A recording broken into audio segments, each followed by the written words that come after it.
嘎。哎，阿志啊，我跟你讲，我最近啊，业绩超好，我赚了很多钱哦。真的吗？这个我忙到我黑眼圈完全这么肿，哇，开心啊！认真，今天赚那么多，你要请大家吃个饭嘛？请吃饭啊？那有什么问题？说来就来呀，什么时候？就今天晚上嘛，大家去你家聚餐好了。哦，你还很积极耶！今天晚上，对啊，说来就来，好不好？没问题。跟我舅妈东西不意思啊，舅妈改差呀？对啊。哎，不是啊，阿志你也知道，哎，平常啊，按摩喊啊，这个我这煮菜又不太会煮，哎，临时抱佛脚也没时间，哎，真伤了。哎，这样好不好？我想到了一个。不然呢，我们就来吃一个又可以凝聚大家感情，又可以吃到很多料，热腾腾的。好，吃火锅，嘿嘿，好不好？吃火锅，吃火锅，哎，那也太小气了吧？哎，请人家吃火锅，你拜托一下好不好？吃火锅你叫小气啊？拜托，哎，阿志啊，亏你还是哈嘎宁啊！哈嘎宁的本性是什么？群腔，但是不能用在这个时候啊！不是。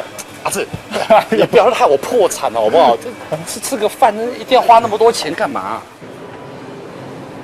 哎，阿志啊，你好吃马干牛啊？我好吃牛肉。牛肉啊？哎，妹妹好吃牛肉哎。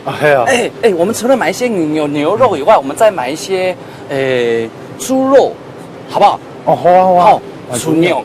哎，对啊，买猪肉好啊。哦，我们可以做我们客家人的卜菜糖啊。不揣糖啊，不揣糖唔中啲吧？不揣糖，哎，我怎么会不知道啊？哎呦，拜托，简单啦，没问题啦。我也是要堂堂正正的哈嘎宁啊，对不对？那基本上是到你那个跟朋友合开的那个餐厅啊，还教我怎么做那个不揣糖啊，哎，我都记得啦。好，口说无凭。那么赶快把菜买一买，回去验收你的手艺吧。好，有我。一切就搞定了，我告诉你，包你说好吃，所以啊，吃火锅共哈嘎发正流行。